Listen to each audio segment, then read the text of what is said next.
Hello and welcome to Mind Shifters Radio. I'm Tim Hayes. I'm your host for the first hour.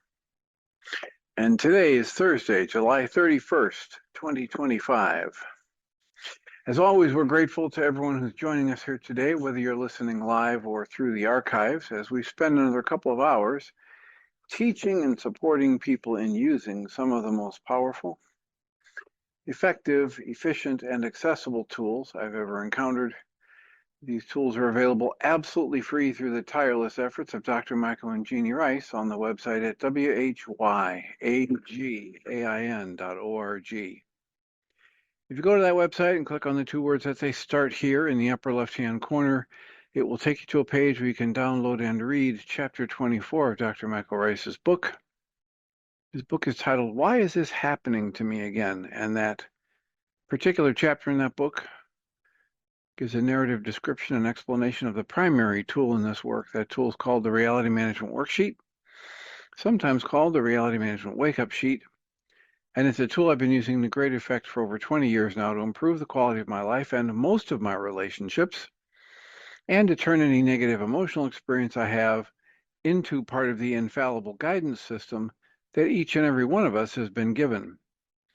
You can also download the actual worksheet process itself. It's a simple PDF file. Click the link, download it, print it off, copy it as often as you'd like, and use it over and over again, absolutely free.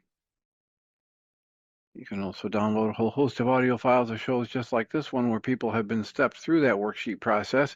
And if you choose to listen to them, even repeatedly, they can serve as a powerful tutorial for you and help you get maximum benefit from these tools in the shortest amount of time possible. We hope people do all of that soon and often, primarily because it tends to improve the quality of people's lives the more they actively apply these tools in their lives, and secondarily because it tends to prompt comments, questions, answers, and testimonials. If you have any of those to share with us, we'd appreciate you doing so. You can email me at tjh@mindshifters-academy.org, or you can email Jeannie at jeanie@yagain.org. That's whyaagain.org.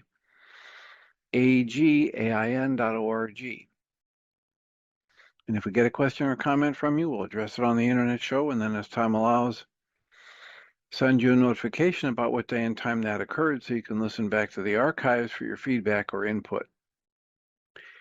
And the other option is to join us live. If you open up a Zoom browser window and enter the meeting ID of 853-2357-4173, or you can just call one of the many numbers that Zoom has. One for the Chicago area is 312-626-6799. And then you just enter 853-2357-4173 as the meeting ID, and you'll be able to join us. You'll be able to type in the chat room if you so desire, or just listen in, or share your audio and video with us, should you desire to do so. So we have plenty of time for comments, questions, answers, testimonials. We're very near the end of the book, A Walk in the Physical by Christian Sundberg. I didn't read all of the little bits at the end yesterday as we were running out of time.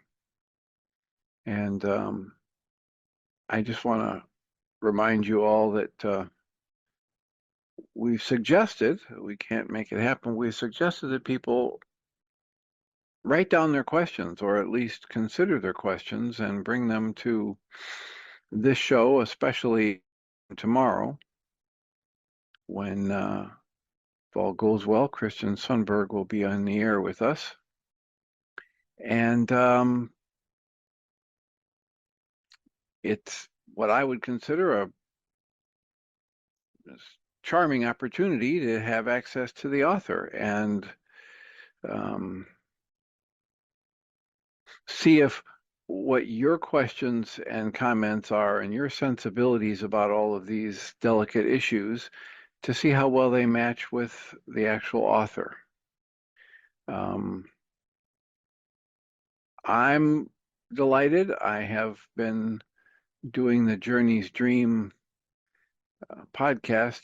We titled it On Your Mind. Been doing that for over 6 years, and I know it can be quite challenging to get people to agree to do an interview or go live on a show, and so I'm feeling grateful that Christian has agreed to that, and that'll be happening a week from tomorrow. So if you've got comments or questions about the book, A Walk in the Physical, or comments or questions that you would like to have asked, even if you don't want to do it personally, but you'd like to hear his response to one of your comments or questions, please let us know what that would be and how we can make that happen. Get your question in front of the author.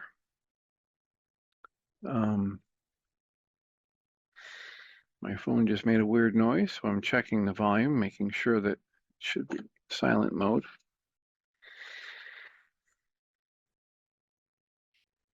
So no one has a hand up, so I will return to the end of the book. I was reading this suggested meditation exercise yesterday. And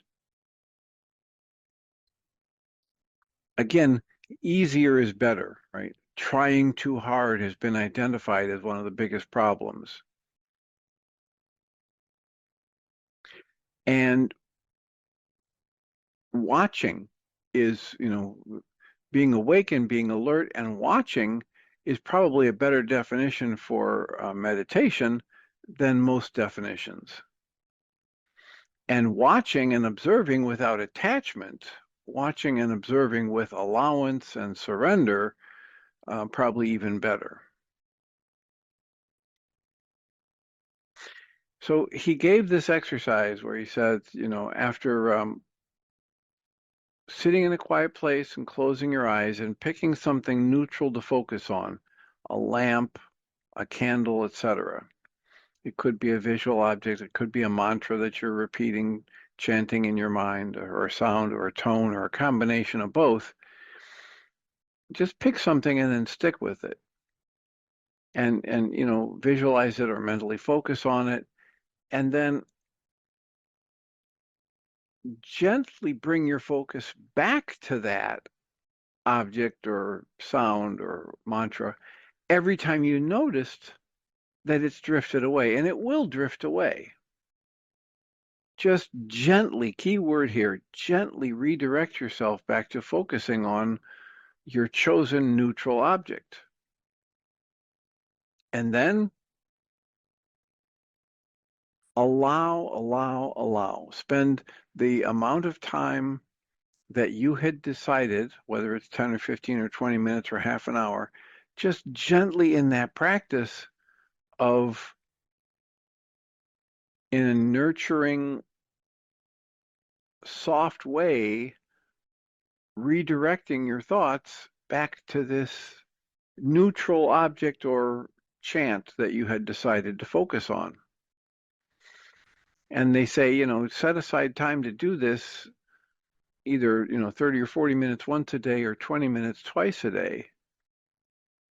And eventually, after consistent practice and over enough time, you'll find that the thoughts coming in that distract you away from what you're focusing on will be less frequent and less intense.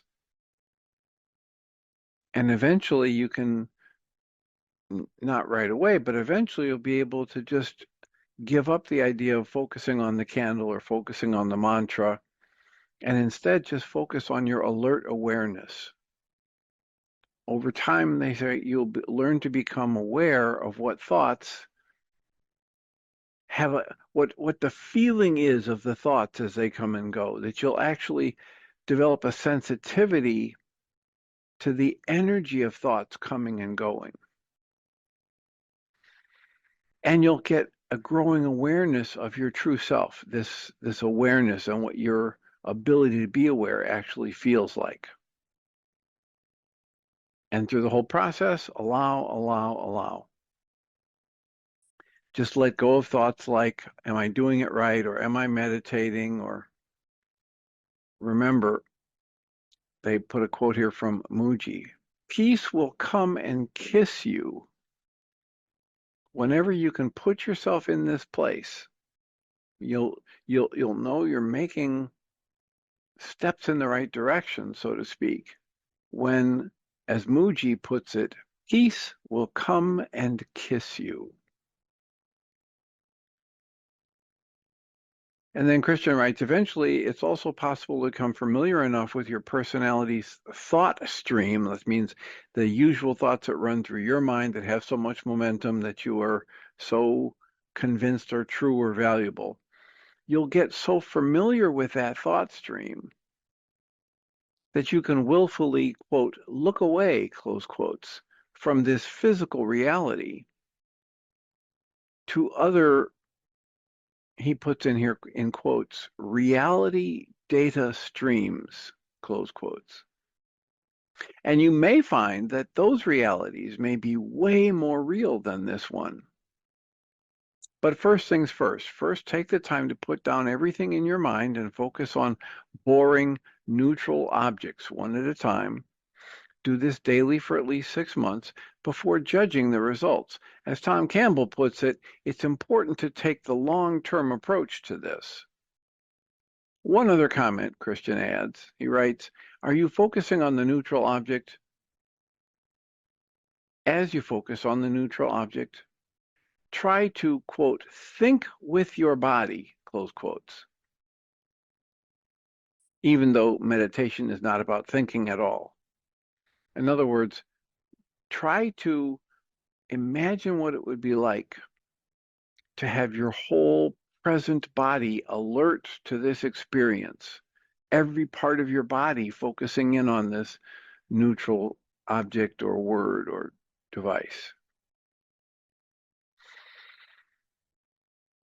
So this is bringing your awareness to things other than just your thinking mind, your conscious, logical, rational thinking mind.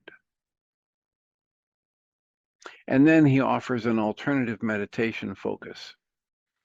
He writes, the above exercise begins with a rather active intellectual activity, which can be helpful in initially slowing the thought momentum of the mind. However, there is also great benefit from less intellectually active approaches. Rather than focusing on the mental image of a neutral object, the following focuses can be practiced. Each of these can be very beneficial in the exploration of consciousness. The first one, lots of people have heard this one, practice focusing purely on the breath. Some people do it with counting, some people do it without, some people do it with a focus on feeling the actual pressure of the air moving through the nostrils and down the throat, etc. The second one is practice focusing on the living awareness of the body, feeling the formless aliveness that is always present in the body. In parentheses, he writes, actually, the experience of the body is arising within that formless awareness, but the search can start by directing full attention to the body itself and to the feeling of aliveness within the body, close parentheses. Another option is to practice completely, quote, letting go, close quotes. Letting go of absolutely everything, all physical, all mental, all emotional tension, and do that with full intention. Practice full surrender, release, allow, surrender. Another one, practice allowing the body to rest fully, even to the point of sleep if it wishes, while keeping the mind awake. Another one, practice body scans. That is, shifting one's attention across the body from the top of the head to the bottom of the feet, like a scanner passing through the body. Another one, practice intentionally connecting and surrendering to the divine in whatever form or symbol is genuinely meaningful for you.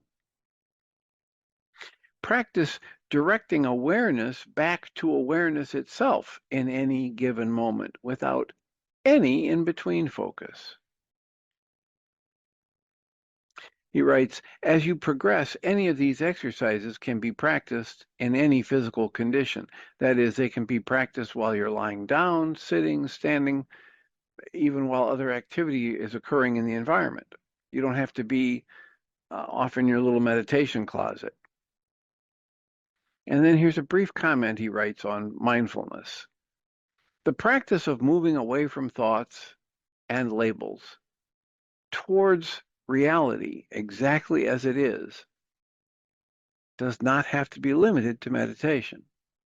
While we're operating in the physical world, there is benefit to being as fully present and alert as possible with whatever we are doing and with whatever is occurring.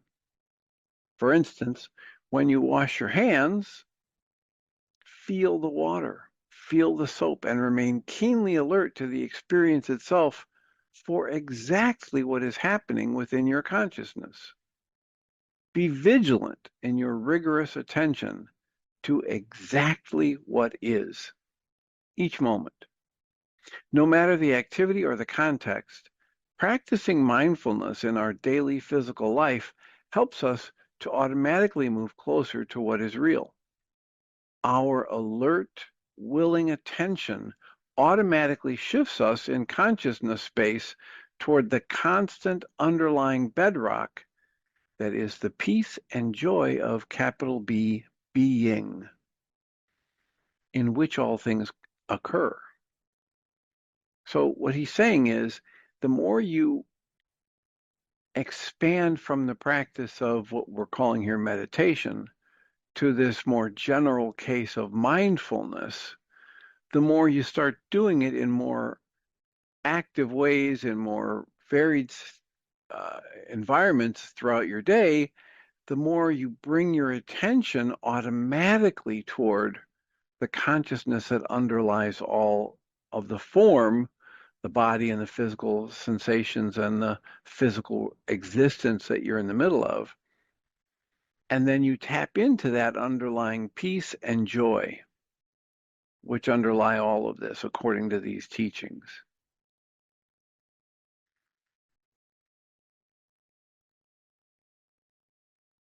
So that ends up being the entire book experience. And we have plenty of time for comments and questions, answers. I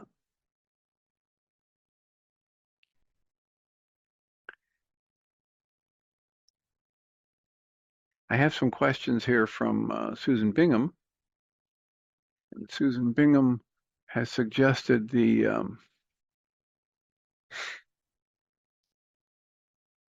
this is one that Susan has asked before on the show, has thought about. What is your day-to-day life like? How have you integrated the common everyday things with what you know about your own past life or lives? And she asks, what would you like to say to all of us now, since you published your book some time back? Are you planning another book? And then here's a doozy. How would you define enlightenment? And then she asks, your human life surely delivered some trauma to you as part of your experience. How does your knowledge of your past lives help you deal with this? And then she asks, do you feel as if every one of your relationships is influenced by or colored by the fact that you consciously chose to come to Earth and experience a human life? And this is one I've heard other people ask, wondering, were you a human before you appeared on this planet? What do you call the spirits that do not have bodies? And do all spirits have the same kind of bodies as humans?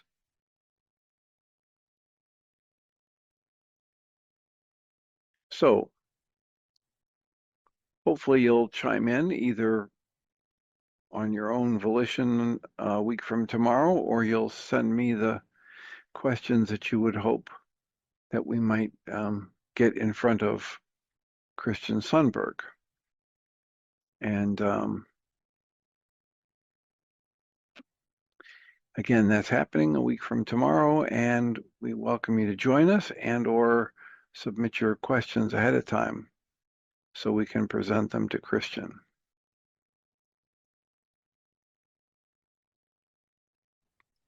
Dr. Tim, Yes.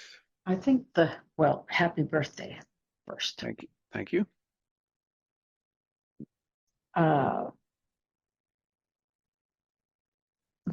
You read yesterday something about Christian Sundberg had said time doesn't exist.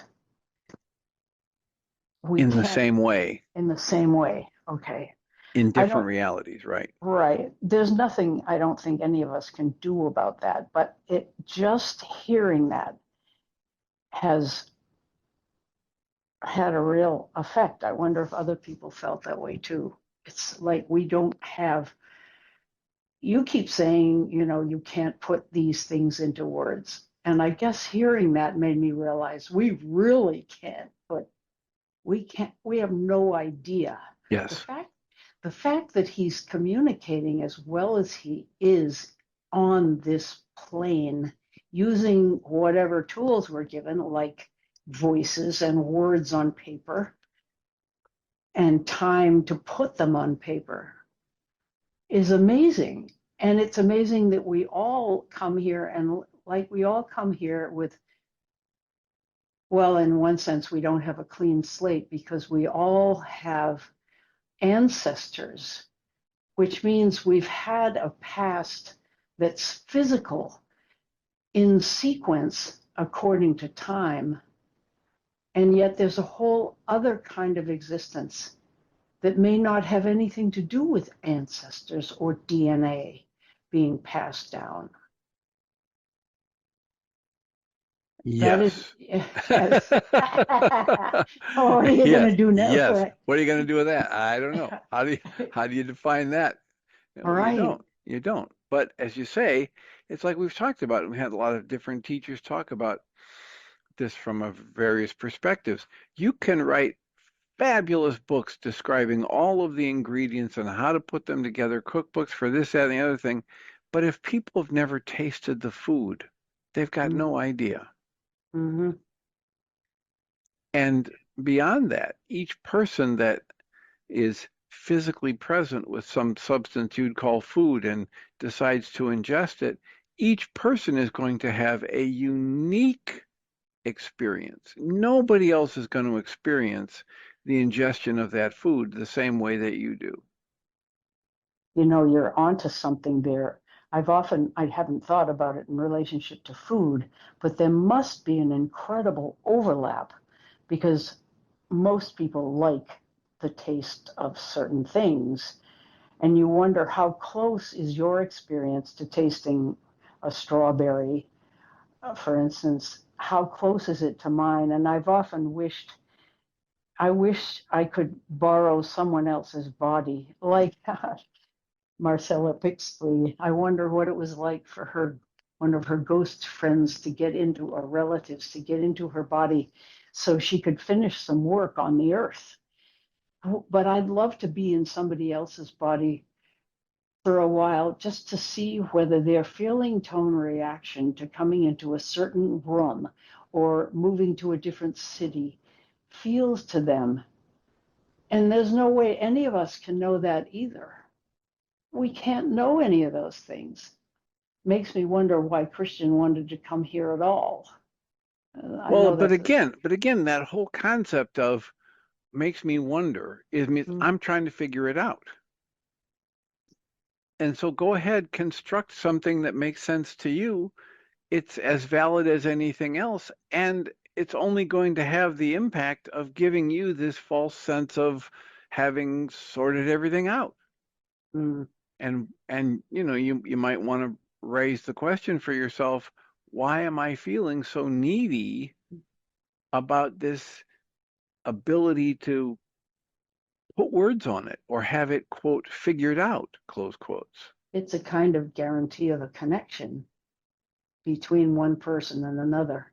There are a couple of people in my group, they sometimes will say, well, after all, we're all one, and I want to punch them in the nose because I don't have that feeling.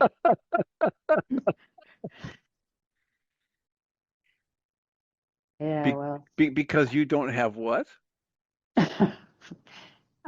because I don't. That may be true. I'm allowing that may be true. My life experience has not shown me that that's true continuously. I've experienced a kind of oneness. For instance, I did a lot of accompanying as a musician, piano accompaniment to a cellist or a singer or a violinist. And when it went right, there was a tremendous connection, non-verbal, non-personal even, just a feeling of knowing where they were going to go in the next phrase, feeling that they were going to slow this way down beyond what any rehearsal would have told me. Those things happened in there, and I guess I want them without having to practice the piano all the time. And Yeah, I want it automatically. right. Well, I get that. And I think that there are probably other in this work, in the jargon, the words that Christian's been using, there are other reality systems. There are other rule sets in different realities where that may be the case. Holy mackerel. It's He hints at the idea that we've got some of that deeper knowledge that we're all connected and all one as a natural part of being in the non-physical. That just, that's a natural part of being there, just like having a body is a natural part of being here. Well, having that felt sense of our connection is a part of some other realities. Yeah. And, if you're saying, oh, gee, I really, really wish I could feel exactly what it's like to be in somebody else's body or have them feel like what it's like to be in mine, that may be part of the work you're here to do to expand your consciousness.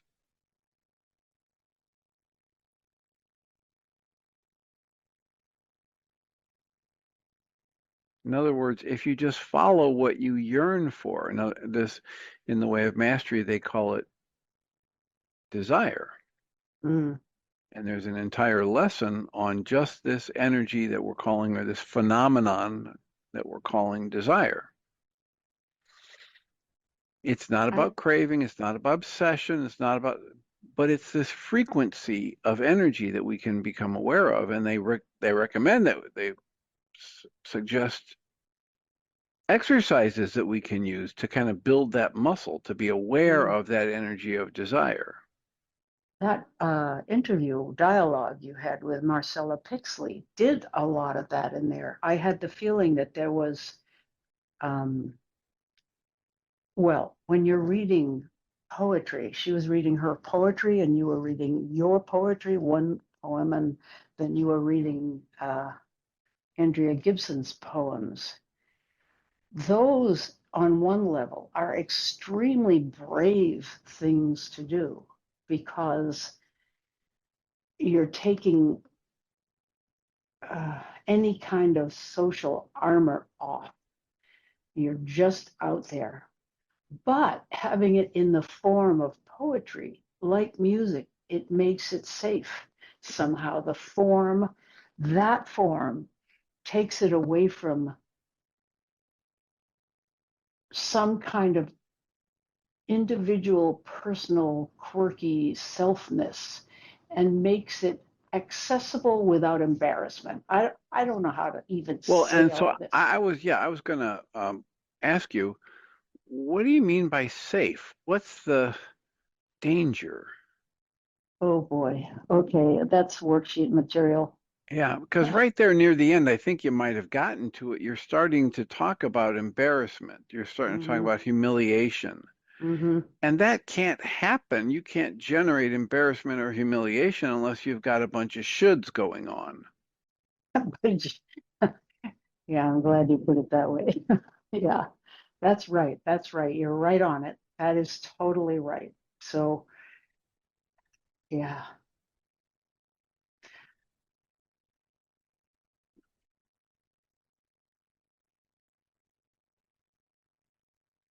Where to go with this conversation? I don't know. I I don't don't know. know either. I just flashed on somebody that I know, one of the more loving, gentle, well-intentioned people I know, and relationships and the struggle that they have to view themselves positively, or I'll say, this is just using weird words, but to view themselves as accurately as others do. Mm-hmm.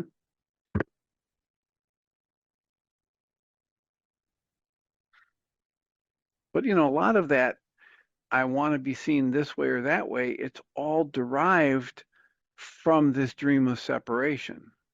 Yes, it is. Mm. And it's all derived from that thing that on the way of mastery in that first lesson, it says, look, please understand this is a pathway of releasing every desire to be special or have accomplished anything.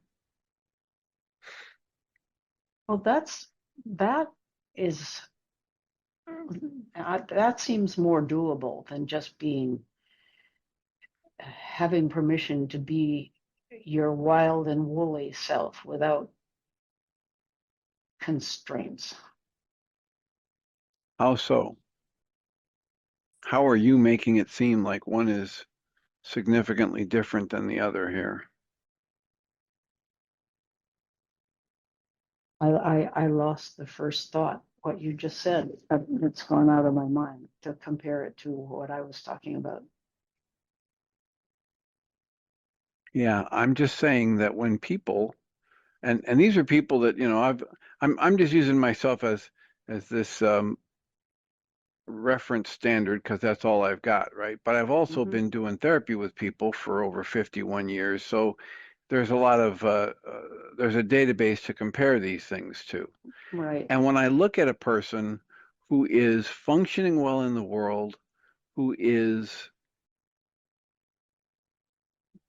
decidedly focused on being a good person and showing up and living into commitments and raising a child and functioning at work, all these things. I look at all these things and I say, wow, that person's really delightful, you know, for all these reasons. And yet that person can't see any of that. That person's looking at another list of shoulds Mm. and assessing themselves off the mark, off the mark, off the mark, all the way down the row.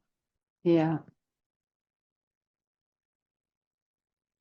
Well, that couldn't happen if they had the recognition that we're all part of the same flow of intelligence and awareness and this energy you might call love.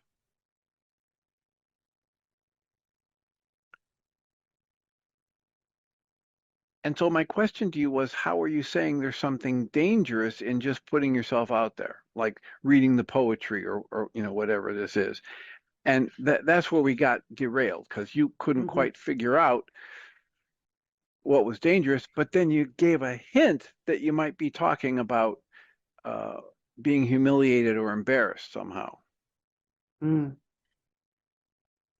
And that's when I said that would require that you have a list of what you should be doing instead. And that's where, Well, Guy Finley says most of the upset that you experience in your life at a mental and emotional level is the bitter fruit of a comparative life. It does not help you to compare yourself to others. I don't, yeah, I agree. If that's what's happening on that level as an adult Well, well, comparing, then, or then how else could you have embarrassment? Unless you're saying I somehow failed to live up to some standard or expectation.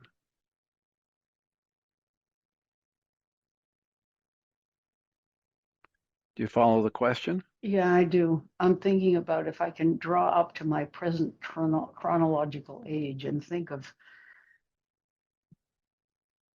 yes, I can think of ways that any of us might be comparing ourselves to someone else. That seems like a very workable you know, there's enough meat there to work there. But I also feel as if somehow there's something, you use the word fundamental, and I'm using it in a slightly different way. Take a baby, for instance, who, well, it's, I'm even embarrassed to bring this up, but I'm wondering if this was a pivotal moment early on. I was a very enthusiastic baby and tried to nurse my mother and bit her right away. First thing, bit my mother and was put on a bottle. And I was told this. There's no way I would remember that. But I was Yeah, thinking, that's right. That's right.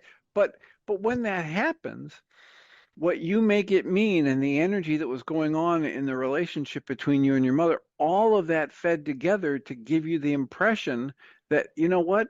This was all about a defect in you, Susan. mm-hmm, That's why you didn't get the nurturing and the loving and warmth from your mother that you desired and that you would have had different results with. We'll put it that way, right? That's the idea is going on in your head. I'm wondering, I was Susan. I was the one who was so overenthusiastic. I'm the one that bit my mother. but it was enthusiasm. She didn't Oh, okay. understand it. Oh, okay. Okay. But it's also that's not all that was going on there. No, There that's wasn't true. just a baby there.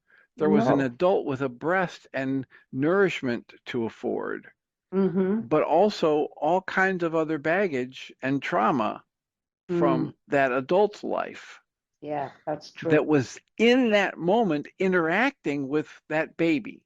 Yeah, that's true. But there's nothing about, remember the reality, not the reality, it's going to come to me in a minute here. Communication, this responsibility communication worksheet. You remember that worksheet? Yeah, Dr. Michael Rice does a talk about that. I think his talk title is "Did You Hear What I Think I Said?" yeah. And in it, he has this tool of responsibility communication. And as he's giving the lecture talking about this, he's trying to coach people into using his tool, Mm-hmm. right? The responsibility communication tool. And in the beginning of it, he's talking about describing a situation, a limited situation, time limited situation, describing it Mm-hmm. in ways that a camera would record or a voice recorder would record. You could get it on tape. So there's no interpretation. Right. It's just the facts, ma'am, kind of thing, Mm-hmm. right? Mm-hmm. As he does that in that lecture, he gets to a point where he's either trying it with some people or, but what he notices and he brings up to people's awareness is they keep describing the situation of what somebody else did and what something, but they leave themselves out of the description. Mm-hmm. And that's a fundamental flaw in communicating effectively or understanding a situation. You're violating that every time you talk about how you, in your high enthusiasm, bit your mother and caused her to withdraw affection and the breast, etc. You're forgetting it wasn't just an infant in that interaction. There was an adult, and she had her own baggage and her own history and her own challenges. Yes, I agree. So what are you trying to say? Because I I'm just totally trying to agree with that. say, I'm just trying to say, uh, add depth, breadth, flexibility to your story about Yeah. how that that was such a pivotal moment in the relationship. It may have been not that big a deal. There may be other huge issues that your mother was trying to deal with in her life Mm-hmm. that she had some modicum of or major success in dealing with. And one of them might have had to do with physical intimacy. Mm. Yeah, It completely independent of you and your needs. I agree. Okay. I do understand that. Okay. Mm. I'm just trying to point out that there's none of that acknowledgement of that when you tell the story, that because you were so intense and so excited that you bit your mother and that's what set the course of your relationship. None of that is acknowledged when you give that summary. Mm-hmm. I see. Mm.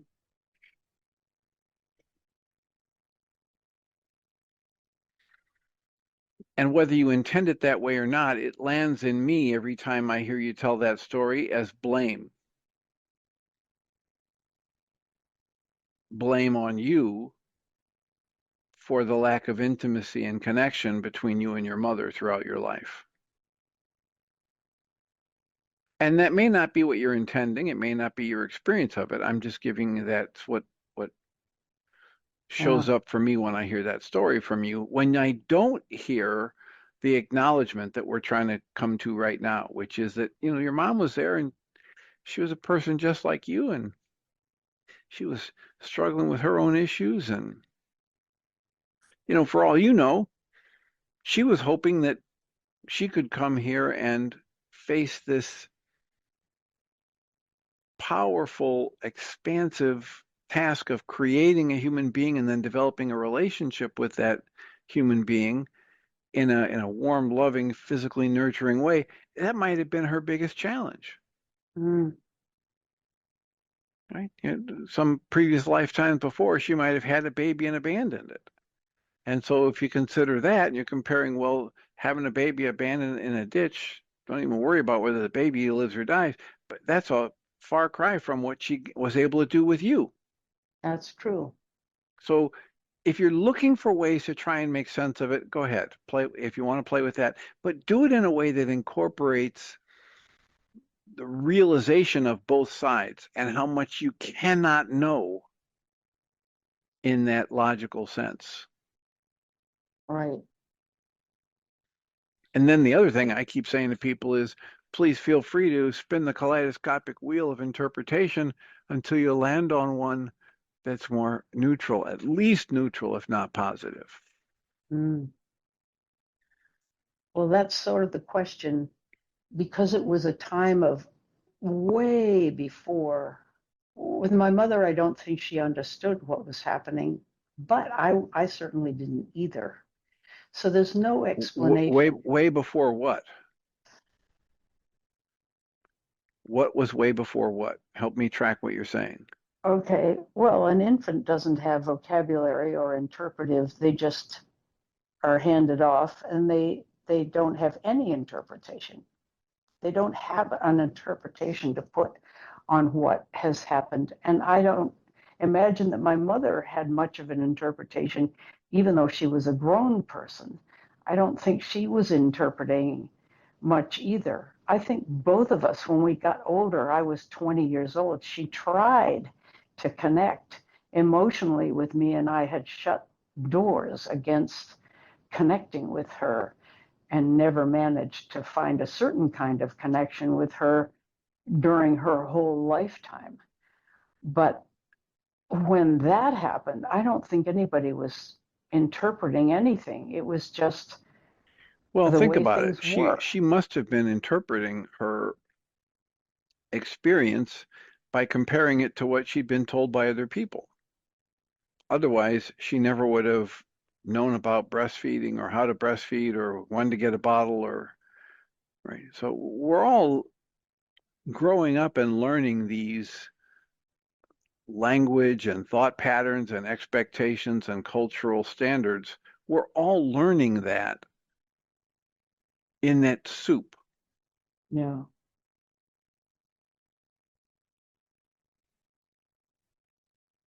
And we're all doing it blind. I mean, this is one of the things Mm-hmm. about this book is that we're coming in blindfolded. We're coming in with the amnesia, what they call the Mm-hmm. veil in full force. Totally.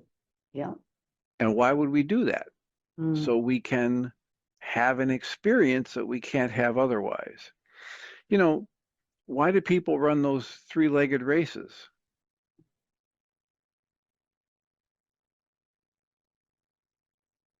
Do you know what I'm talking about? At picnics where people tie the Yep. left I leg and the do. right leg together. Why do Yeah. people do that? Just for the fun, just for the experience, just to see if Hmm. they can coordinate. What if Hmm. everything about our lives here on this planet, this time around, next time around, whatever, what if they're all about the same thing? What if the Bill Hicks, it's life is like a ride in an amusement park is more true than fantasy? Mm. Just what if? I don't know the truth of it, but what if? And if I can generate explanations for what's happening that leave me feeling more loving, more safe, more connected, more willing to experiment and go out and play, then why not choose those interpretations?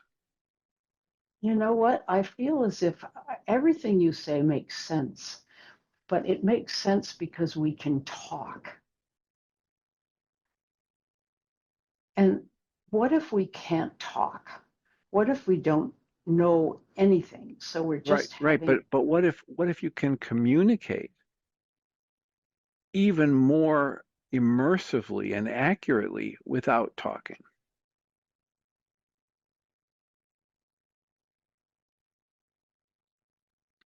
What if our very the whole thing about communication and language, what if it's one of the biggest constraints of all?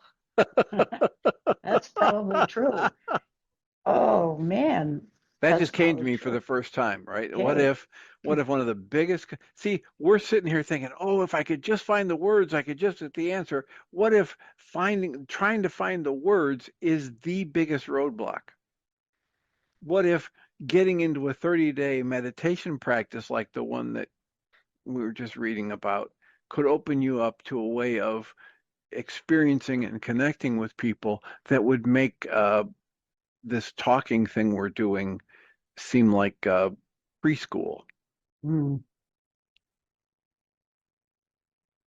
Well, I felt as if Andrea Gibson's gift was exactly that she could use those words to go beneath the words.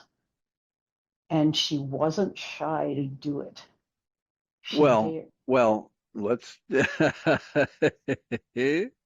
I, I, All right. I've come to like your jumping to idealizing people, but let's just remember she was just a person, and you don't know how much she struggled to do No, that. that's You'll true. you'll find out more about how much she struggled if you keep reading her poetry, Mm-hmm. because she was willing to share, Mm-hmm. the struggling aspect of her life. But notice what you were doing with that. Yeah. Thank you. Thank you. That's all. I just want people to know I'm not beating up on Susan. Ah, thanks. There's Yep. one of your old patterns of putting people Mm-hmm. up on the pedestal that uh, I've never seen it be productive or useful for you. So when I see it, I start to point it out sooner and sooner. Mm. Let me know if you want me to stop. No, it's okay. Okay. Have you tried the Okay. cake yet? Have I tried the cake? Mm-hmm. What cake is that? I sent you a cake in the text. Oh, no, I haven't tried the cake yet. Yeah, it's interesting, all of this birthday stuff. It's Yeah. fascinating. All of life can be seen as fascinating if we want to. So are you eternally 71 now? Yeah, no, I passed the 71. I'm working on 72 already. I Oh, shouldn't say that. really? I don't know exactly what my time of birth was on what day, but yeah, it's if I was born at 6 a.m. this morning, I'm already working on 72, but I don't know. Well, you're still a sweet young thing, so I wouldn't worry about it. Is that right, Susan? Yeah, that's right. But now wait a minute. Susan just sent me a thing that says sugar-free, gluten-free, in fact, a totally nutrition-free cake. What the heck good is that? Yeah, That's yuck, Susan. that's a reference to Michael Rice, who talks about the SAD, Standard American Diet. He goes into restaurants and says, what are you doing serving this nutrition-free food? Yeah, he does that. That's one of the reasons that when offered the chance, I decline. Hey, Michael says, "Would you like to go with me to this restaurant?" I go, "No, no, thanks. I'll find another way to be embarrassed in public." I don't think he really does that. Does he? Oh yeah, oh yeah, and he'll give the person who comes to refill the water a lecture on how many gallons of clean water it takes to put that 8 ounces of clean water on the table. And oh yeah, Uh-oh. yeah, he can't help himself. He's a lean, mean teaching machine. That guy. You're gonna teach people whether they ask for it or not. Well, there's a part of me that really appreciates that.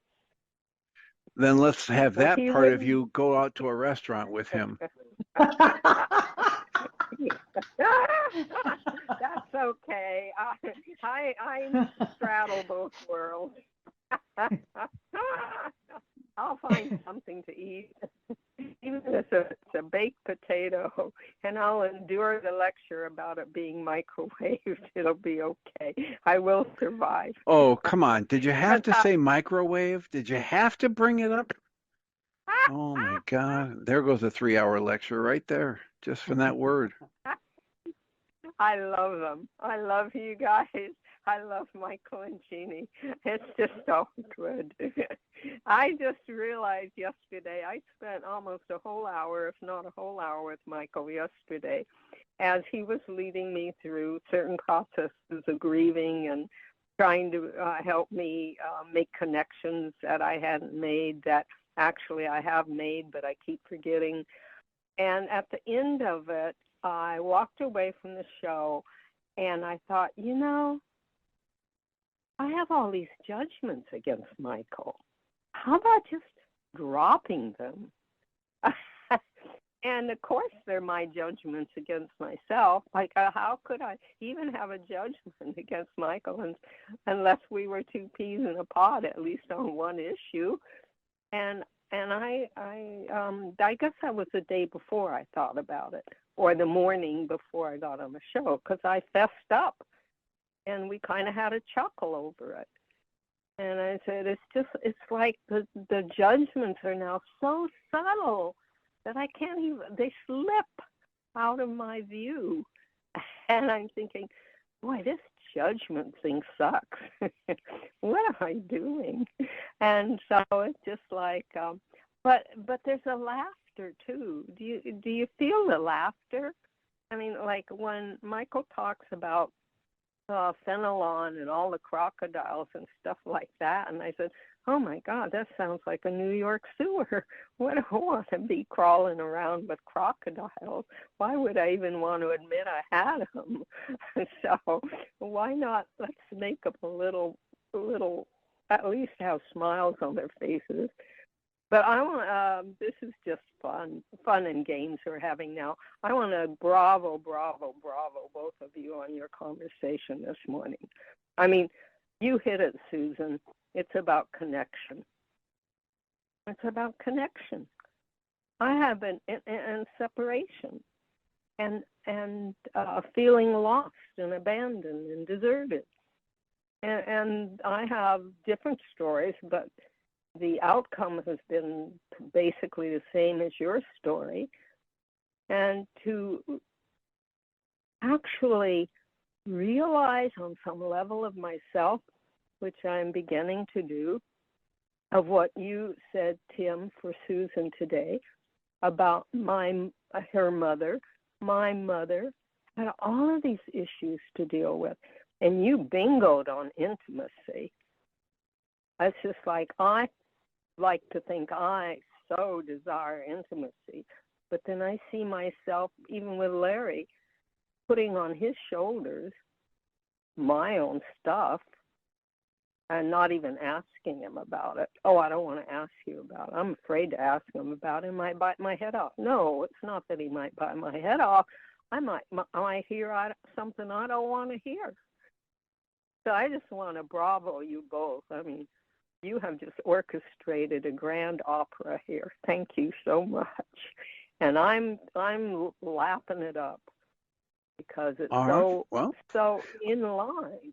I'm glad you're finding it useful. Oh, thank you. Thank you. Thank you. I shall listen to more now. And happy birthday, sir. Thank you. Thank you. It's a day like any other day, as they say.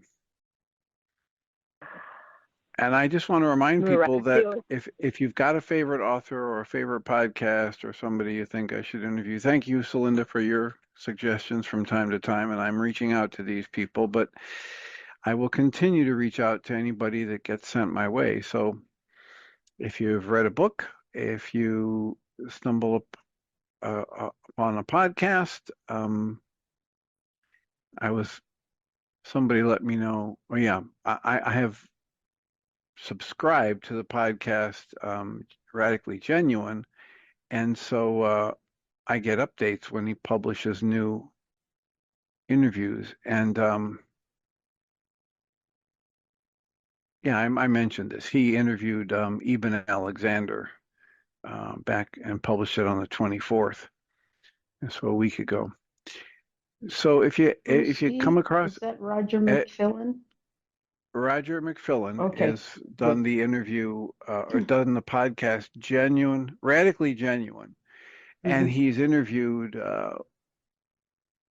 Eben Alexander, who used to believe that consciousness was just the random byproduct of neural firings, right? Random neural firings gave rise to consciousness until he had his own fully alive, in-depth, I think it was a 7-day experience of being brain dead and on life support.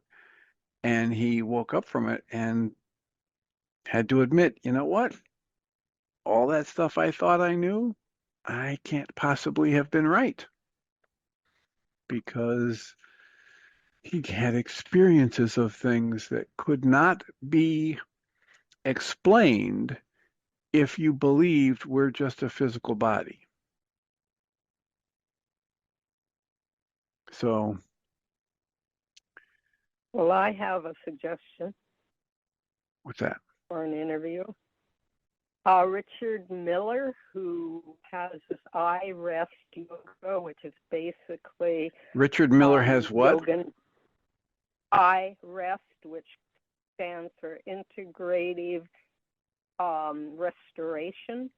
That's the name he gives it. That's secular, but it's basically Yoga Nidra.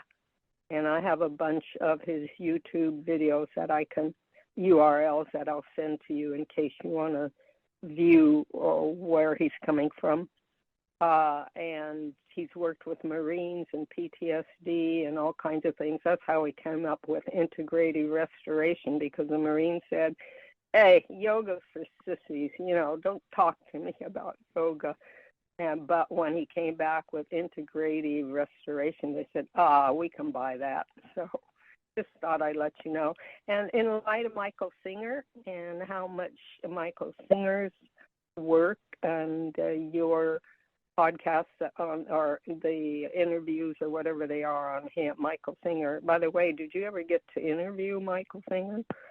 No, I reached out to him a number of years ago, and I couldn't get through his people. So, oh yeah, he has people who have people. Between. Yeah. But I did reach out, and I made the offer of connecting for an interview, told him greatly appreciated his 2 books, etc. But brick wall. So, all right. Well, thank you for. Go ahead. Okay. Yeah, I was just wondering, to me, it seemed like it would seem like Journey's Dream website would be very helpful, but I'm sure you're already doing that already when you reach out. Yes. Yeah, I'm giving people an intro and the link to the website and how many interviews we've done and all that good stuff. All right. Well, So I will. right on schedule. Thank you. Yep. We're here at the end of the hour. Thank you so much for being here and your comments and questions. I'll remind us all that we come from love. We're made of the stuff we call love. We actually are love, and everything else is false. Have a wonderful evening, and we have a support group tonight if you're interested, 6:30 to 9.